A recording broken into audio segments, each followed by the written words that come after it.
hope you'll join us for this inspiring new episode featuring Michelle Choairy, the incredible mom of a complex kid, and the driving force behind collective wisdom for complex kids. Michelle has become her son's greatest advocate, navigating the intricate journey of raising a child with unique needs. Over the years, she's discovered the power of reevaluating and prioritizing family dynamics to ensure children receive the best care possible. In this episode, Michelle will unveil her 5 key steps for raising a complex child, offering invaluable insights and practical advice for parents on a similar path. From moving through confusion to achieving clarity, Michelle's passion for empowering families shines through. Whether you're a grandparent or a parent seeking guidance, or someone who wants to just understand the world of complex children better, this episode is a must listen. Tune in to discover how Michelle transforms challenges into opportunities for growth and connection.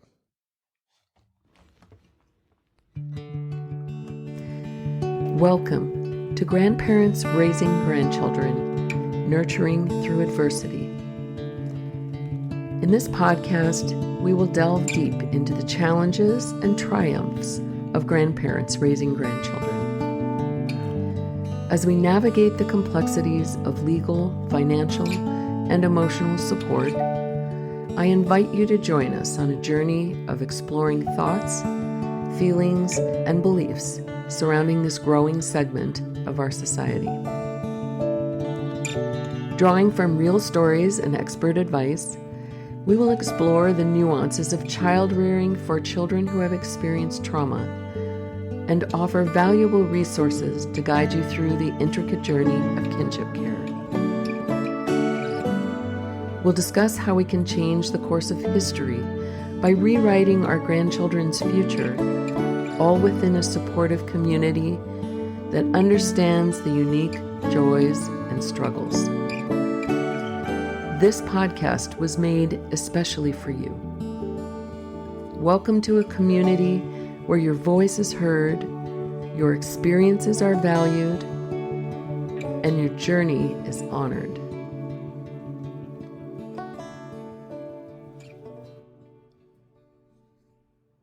When I first picked up my 2 grandchildren, I found myself plunged into a sea of uncertainty. I had no idea what was going on in their little minds or how to begin unraveling the signs they were showing. Balancing their needs with the challenges my husband and I faced in our own personal lives felt overwhelming. It was as if I was suddenly navigating a world without a map. And that's why I'm thrilled about our upcoming episode featuring Michelle Choairy. As a mom who has walked the path of raising a complex child, Michelle gives us a step-by-step guideline with invaluable insights and guidance to all of us who may feel lost at times in our parenting or caregiving journey. Her experience in advocating for her son and co-founding the collective Wisdom for Complex Kids support group offers a beacon of hope and clarity. It's a conversation that promises to illuminate your path and perhaps offer that roadmap we've all been searching for. Michelle and I started our conversation by discussing our feelings about the increasing number of children that we're seeing in the Gen X generation who seem to be facing more and more complex developmental, biological, and mental challenges. First of all, thanks for having me, Laura. I appreciate it. My pleasure. But yeah, we were talking, we were chatting, and we decided let's record this. So I feel like there's a couple of things that are happening right now with this generation. One is I feel like there's a lot more awareness that is brought into neurodiverse children who have different diagnoses, children who are different. I can tell that I was born and raised in Brazil. I have a brother who probably would have been diagnosed with autism when he was younger. But back then, there were no people. It was such a new diagnosis. Back then, these kids were just the little crappy kids in school, right? Like they're the ones that are doing the things they're not supposed to be doing, and they're the ones getting in trouble all the time. And so back then, that's all they were. They were the troublemakers. And now there's such a more of an awareness when it comes to diagnosis and anything that comes along with related to that. Not like neurodiverse is the word that I'm probably going to use, or I actually like to call them complex, because it encompasses so many things that, in under that complex umbrella. And you don't necessarily need to have a diagnosis. We didn't have a diagnosis for years and years and years. But going back to the generation, I think that is one of the things that people are more aware. And also, I feel like they are, because there's that awareness and because of everything that has gone in the world, there's a need for, I don't think that certain parents are really apt and willing to deal with these issues. Like there's a generation, and I'm not saying this is for everybody, but there is a part of that, the newer generation, that I don't want to deal with these things. And so I think that's why you're seeing, Laura, kind of what we were talking about, grandparents getting involved in a lot of the caring of children, and not just neurodiverse children, but neurotypical children also. Our own children are oftentimes they've passed away, so that's why we have the kids. But usually, more often than not, it's because the children are struggling with mental issues or addiction, which, as we were saying, there were issues that weren't spoken about. And if you go back and look at the generation, 2 generations ago, you might have found someone who was mentally ill or someone who had an alcohol problem or a drug problem. But when we don't listen to what our kids are telling us, then it turns into a problem later on in life. And then we see that come out in many different forms. Sometimes the developmental issues that we see when they're older are because nobody wanted to talk about it, or didn't know how to deal with it, or didn't know how to label it. Not that, as you said, necessarily needed to be labeled, but these complex situations we just want to gloss over, or our parents did, or our grandparents did, and they became the problem kids. And the problem kids, which are now our children, have babies, and then someone else ends up taking care of them. And if we as grandparents can't help them understand what is going on, both what's happened in their lives personally, the trauma that they've seen, or how to cope with their neuro, then we see that we're passing that on to another generation. If we don't raise kids that are strong, if we don't raise kids that are loved, then we've got a lot of problems in the next generation. And I think that's part of what we're seeing now. Of course, there's other complications. Yeah, the interesting thing is that the conversations are being held in social media, right? And that is where my generation, I didn't use computers. And and I am 48 years old right now, but I remember when I had to use, have a coin to call home or call collect to get somewhere, to get through to somebody. And we didn't have cell phones, we didn't have computers.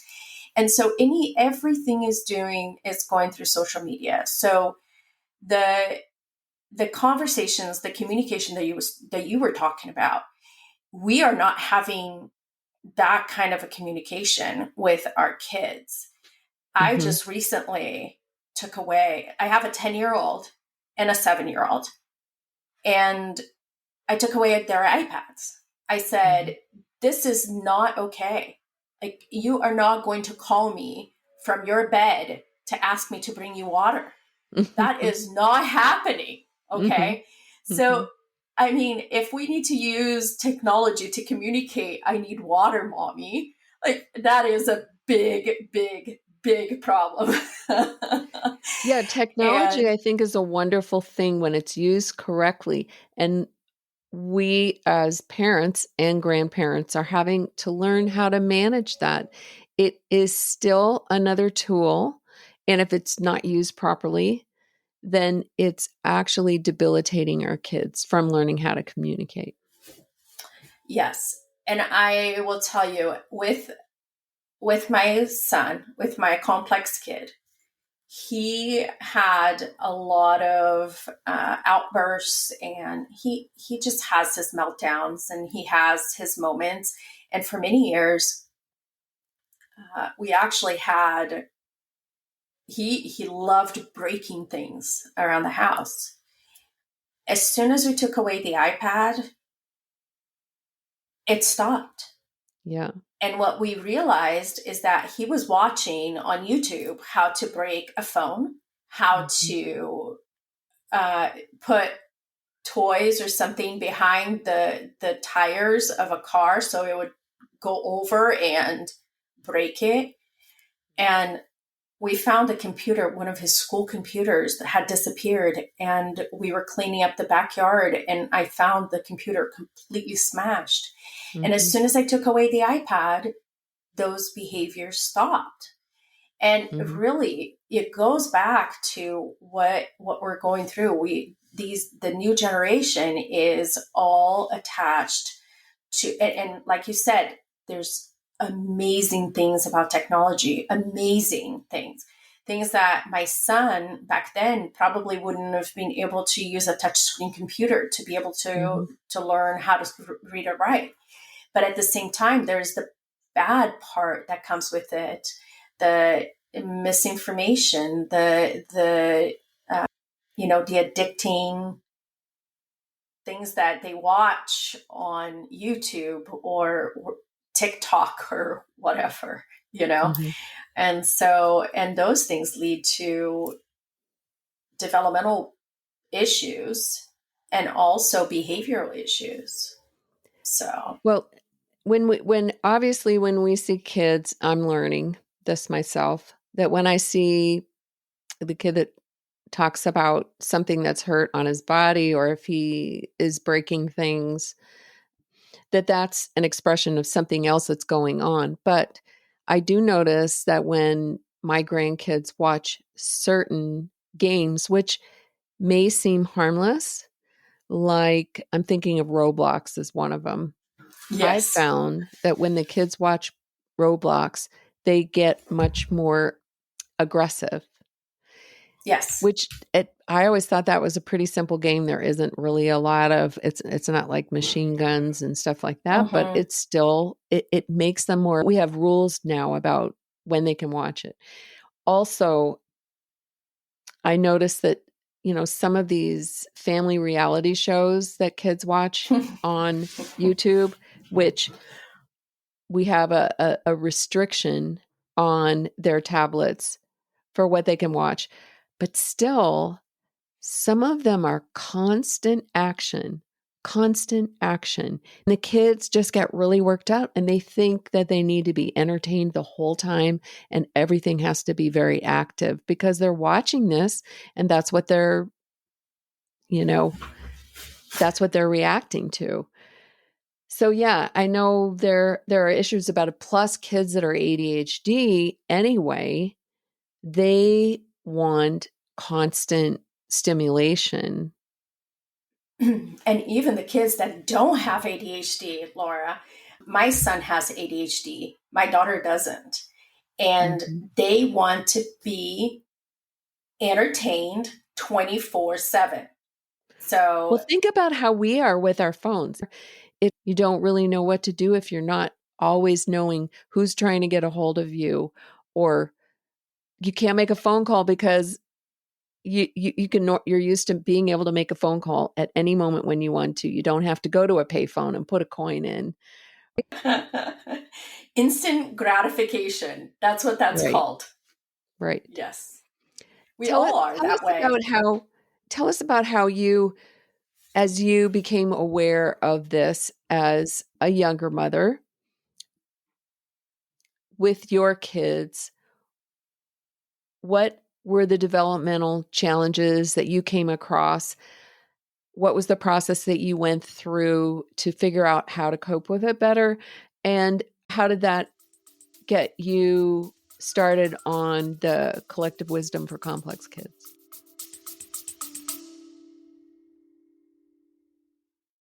I recently received an email from a listener named Laurel. At 61, Laurel and her husband, who's navigating his own health challenges, are now raising their grandson after a series of unimaginable losses. In 2022, they lost their son to a fentanyl overdose. Then just a year ago, they lost their daughter the same way. The morning after, they'd stayed up late together planning her son's third birthday party. Laurel told me that she lives one day at a time.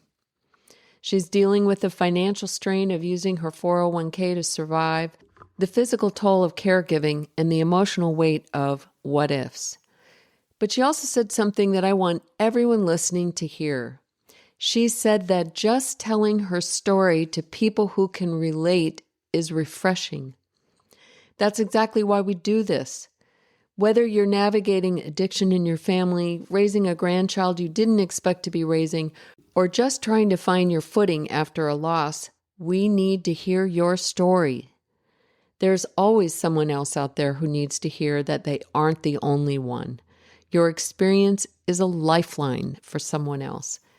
So if you have a story to share, or if you're looking for that community Laurel found, please join our Facebook group or sign up for our newsletter on our website at grandparents-raising-grandchildren.org. Let's keep relating, and let's make sure no one walks this path in silence. Thank you, Laurel, for your courage to share your story with others. So my son was born very premature. Actually, it was crazy. It was a crazy pregnancy, and I was in the hospital for 3 weeks on bed rest. He came when he was 32 weeks, and he was a NICU baby. And the one thing that they do when you have NICU babies at the hospital that we delivered is they follow the child through a period of time. So every time we would go in, he would be behind on something. So then they started looking at it and going, hey, here's something to watch for. Hey, he's not quite doing this. And so at that time, 10 years ago, and I think that still to this day, a lot of times when a child is not meeting their milestones, I got lucky that I had somebody who was telling me these things, because a lot of moms, they just kind of let it go. They don't know any better if it's your first child. Mm-hmm. So we knew that this was happening, and we started early intervention right away. I fought for it, and we got it. And then we started getting diagnoses here and there. So the first diagnosis he had was called childhood apraxia of speech. It's a motor planning issue. He couldn't talk. My son didn't say his first word until he was 4 years old. And it wasn't even mom or dad. It was more because he wanted my husband to throw him on the bed more. And that was his first. I actually have it on video, and it's one of the cutest videos. And I treasure that. I cherish it with all my heart. But, you see these things. Now, as a mom, when you're going through this, it's I wondered up until 3 years ago when we found out that he has this rare genetic disorder. And you're going to laugh at this, but I wondered if all these things were happening because I ate too much Taco Bell, or I drank too much Dr. Pepper when I was pregnant with him, or I didn't count the kicks the way I that I'm remember supposed to that. do. I Do you know remember what I that mean? feeling. It's like, what did I do as a mom to cause this on my child? Because that's where you go as a mom. That's the And guilt. one, it is mama guilt, Mhm. all like that is all I could think of. And for many, many years, that is how I felt. And it, like I said, it wasn't until I got the genetic disorder diagnosis that I was like, okay, there was nothing that I could have done because this was done when, when he was formed. So it's his DNA. There was me eating me eating Taco Bell didn't do this to my child. Mhm. When you're a mom and you find out you're pregnant, you have this expectation of a child. There's no way that you don't. And with my husband, for example, I like to use his because he loves sports. So I know that in his mind, when he knew he was going to have a son, that his son was going to be an NFL football player or an NBA player, right? That is just Mhm. the first thing that he was going, like, I'm sure that this is where it went. And we all have that. We have those expectations. And then when things are not, they're not meeting those expectations, then you look to yourself and then you start looking for other things.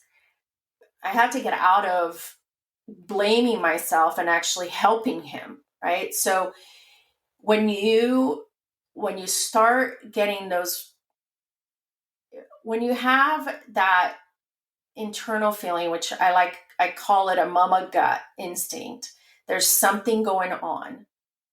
The sooner you get help, the sooner things will change for you, because then you will have a plan. You'll be able to develop a plan that will pull you away from that mama guilt in a way, because you are actually doing something for your child.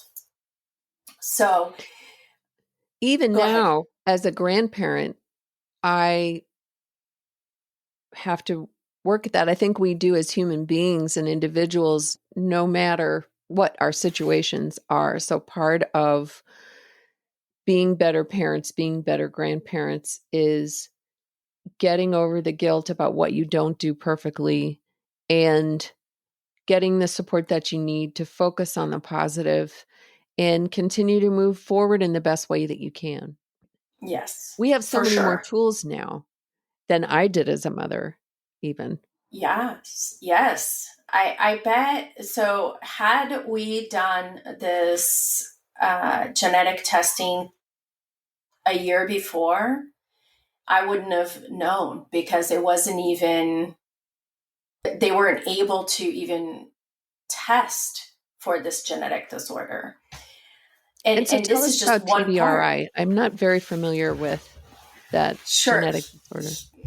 He is one out of 190 kids in the world with this. Wow. So it is very, very rare. And they think that that there's a lot more kids out there with it. Mhm. But what it causes: intellectual disabilities, uh, dyspraxia, developmental delays, speech delays, autistic traits, autism, and there's ADHD, epilepsy. There's lots of things that, like, the list goes on and on and on.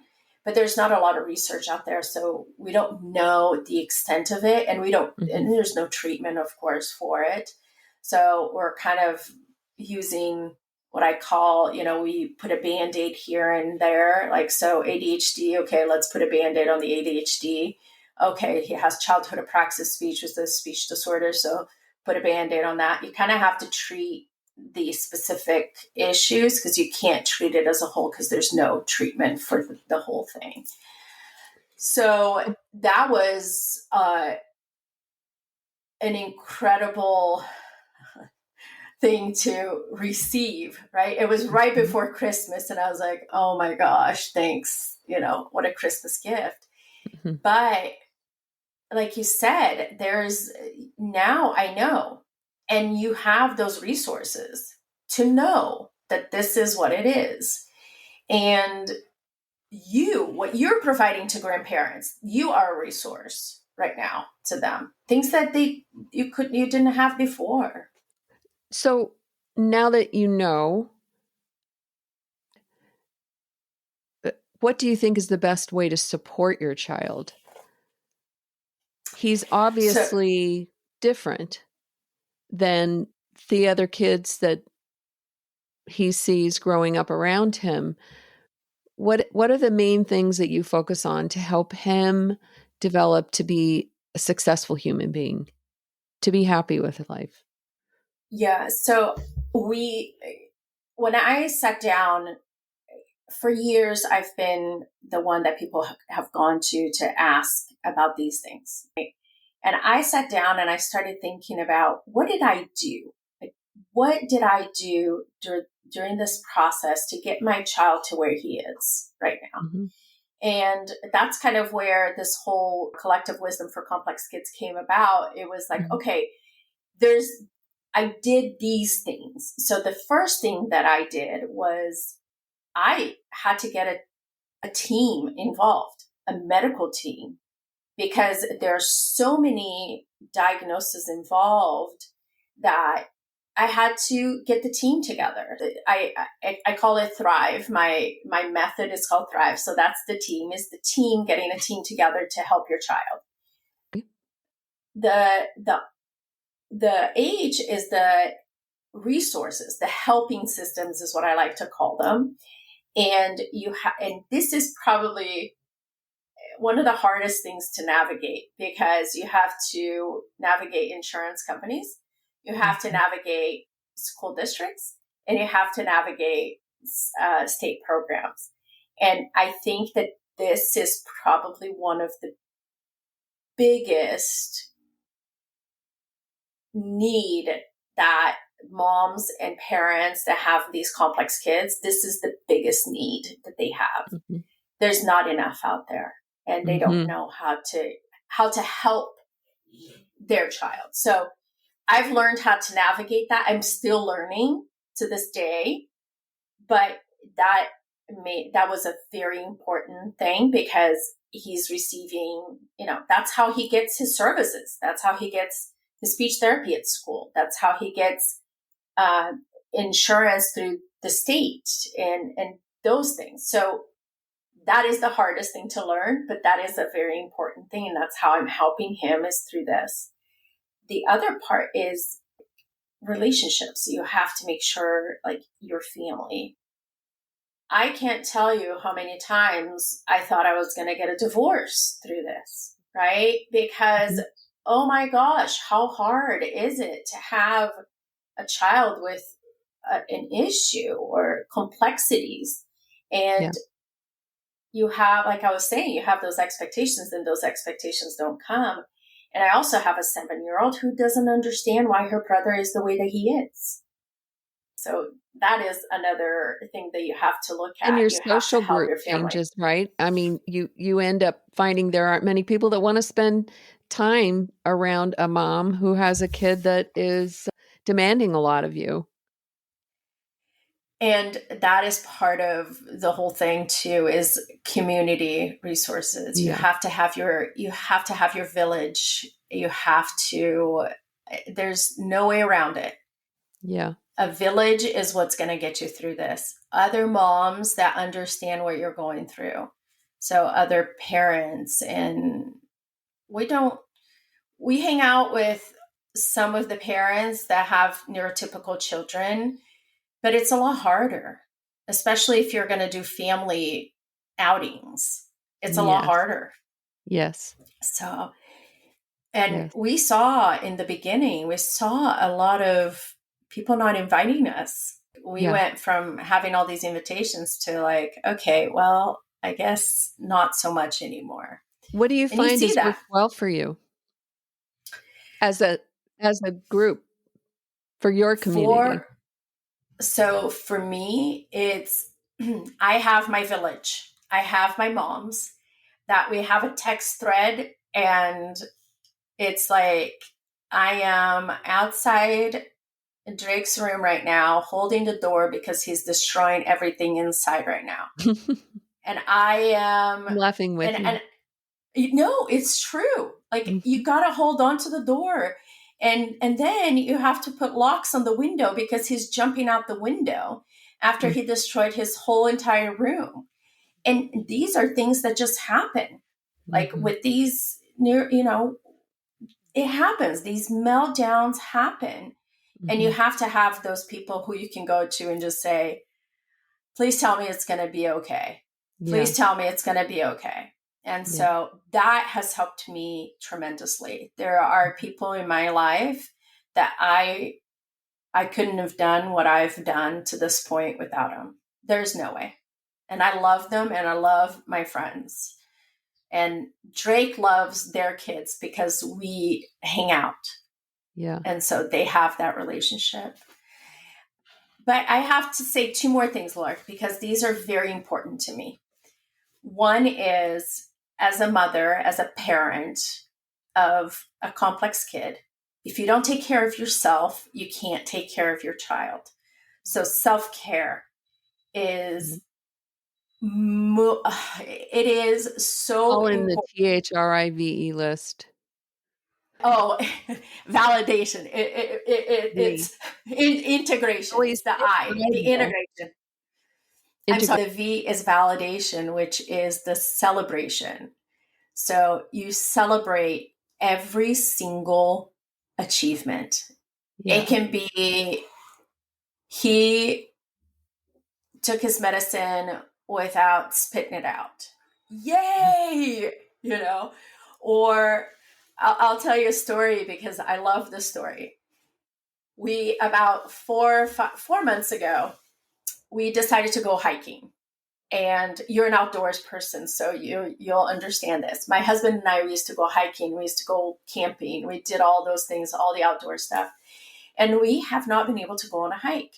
Every time we've tried, we would get to halfway through the trip to get to the mountain to go on a hike, or we would get to the car and there would be a meltdown.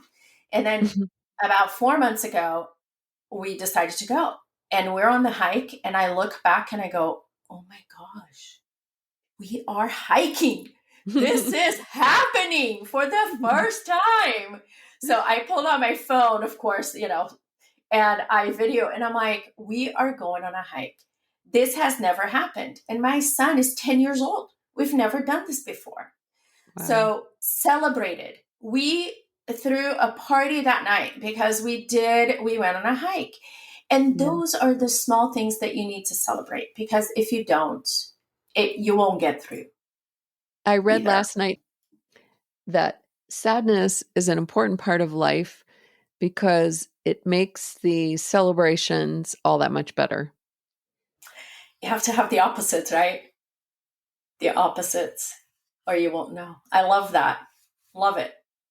But yeah, it's true. And E. E is expect a miracle, because it will Mm. happen. Ooh, I love it. It will happen. It will come. Yeah. Like you will go on a hike. Your child will say his first word. Your child will walk. And really, And every if they week we have don't, to celebrate the miracles, don't we? yes, yes. Small So, miracles, still yeah, important. you do all these things and it's going to pay off somehow. Like it will. It will come. If you do what you need to do for your child, if you follow these steps, the miracle will come. Even if it might be a minor miracle for some parents, it is, but it will happen. It will. It will come. And the grief is so tremendous through the processes that we go through with these kids because it's so challenging, but they're temporary. Yes. And that makes the good stuff even better. Yes. It's a very intense way to live. But I found that if you use the things that you're talking about and you actively use them, I mean, you have to remember that grief passes. You have to remember that challenges are, you get over them. You have to look for the miracles and celebrate them. And if you do, in many ways, I think we as parents or grandparents to complex kids have amazing lives. I don't want to My say I would want anyone to have to go through the things that you've been through, the things that I've been through. But really, if we can then teach those kids what you're living, the way that you're living, and they can live that way too, these kids can do amazing things.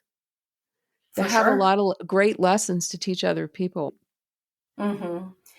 And in a way, I know that this is, I don't know, for me, my son has amazing qualities that I see, and that is not as easy to see in other kids. Like he feels you. Like you're crying, he cries with you. You're laughing, he laughs with you. Mhm. He has this way of these emotions that he absorbs those things. And so that is one of his biggest qualities, really. And and that just makes you love them for so much more for those moments. Absolutely. What are you doing with Collective Wisdom for Complex Kids? This is young. This is young. I right now I'm having so much fun doing this. I've been on podcasts. I'm trying to get the word out to people that this is a need. There's a need out there, and Mhm. parents who have these complex kids, they should be looking at all of these steps that I talked about.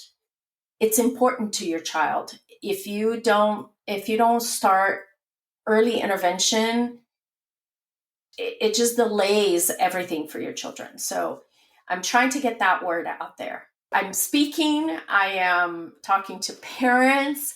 Parents are looking me up for help with school district issues and trying to set up a team.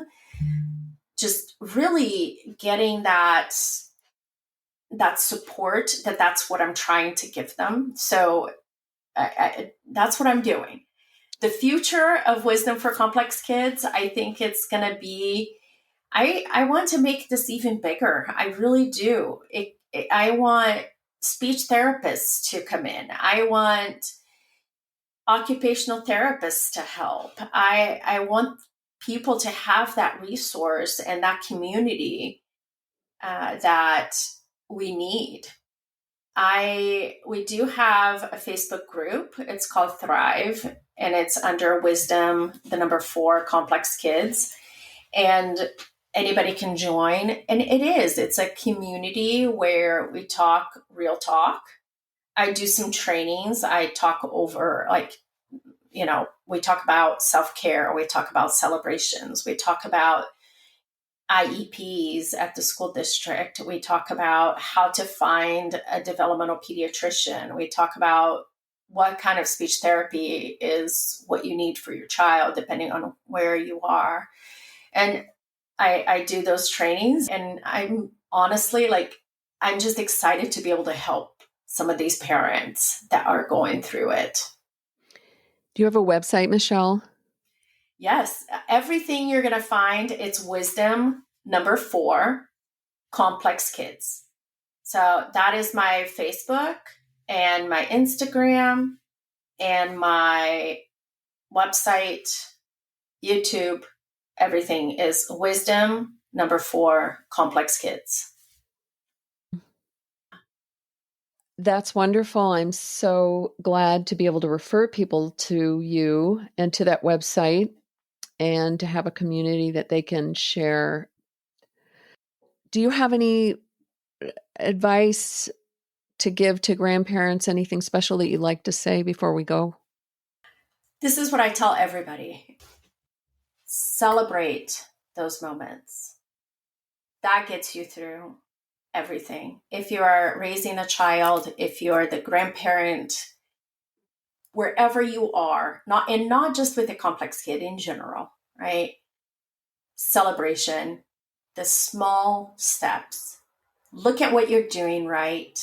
Don't look so much at what is not working. Just look at the good things in life, and you'll be so much happier for that. And you will be well, and your complex kid will be well also.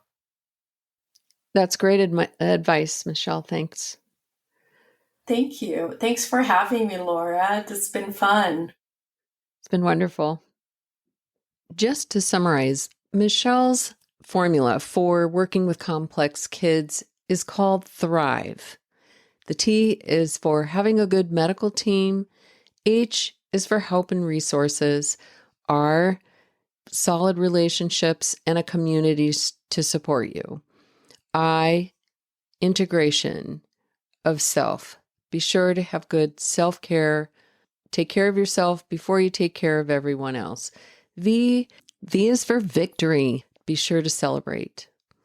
And E, expect a miracle.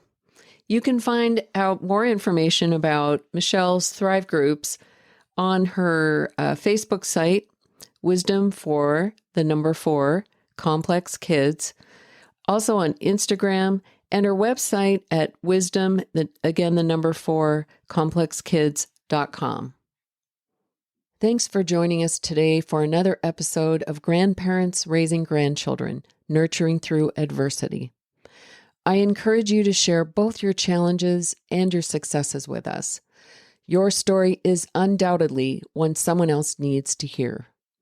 Submit your stories to the links provided in the podcast information. Your contributions will enrich upcoming conversations, creating a more supportive community in which we can learn and grow together.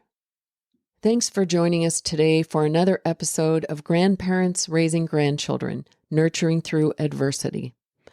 I encourage you to share both your challenges and your successes with us.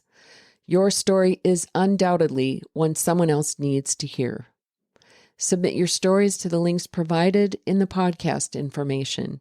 Your contributions will enrich upcoming conversations, creating a more supportive community in which we can learn and grow together. Were you that kid that hated sports and were teased because of it? Pushed and prodded to be more athletic, and you did just the opposite? Or were you the kid that was very athletic and you found yourself pleasing your parents, maybe even killing yourself to be the best on the team? Well, get ready next week for an inspiring episode as we sit down with Michael Huber, a former corporate executive who made a bold leap in the world of sports psychology after nearly 20 years in the business. Michael's journey was fueled by his own recovery from gambling addiction and shaped by the dysfunction he observed as a sports parent and volunteer coach. In this candid conversation, Michael will share his mission to equip young athletes and their families with the essential tools to thrive in today's increasingly challenging and often toxic youth sports environment.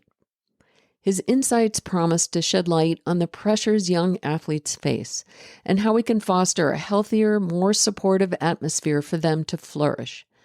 Don't miss this opportunity to learn from Michael's experiences and wisdom as we explore how we can all contribute to a more positive sports culture. I was a young mother once, facing life's battles alone, raising my children. Well, If you've been there, you know what I'm talking about. And if you haven't, just imagine doing that, only to find yourself years later supporting your grandchild through a journey of gender identity and family estrangement. Picture the child you once knew and loved, now struggling with the pain of rejection and societal pressure, and you're the only beacon of hope in their turbulent world. How do you break through years of misunderstandings and weave a new tapestry of acceptance and love? Stay tuned for next week's episode, Raising a Transgender Grandchild, Grandmotherhood Redefined. Thank you for tuning in to Grandparents Raising Grandchildren, Nurturing Through Adversity. Remember, you are not alone. Together we can find strength and hope in the face of adversity. Peace be with you, and I pray that you find some time this week to listen to your inner wisdom amongst the noise and the pandemonium of this world.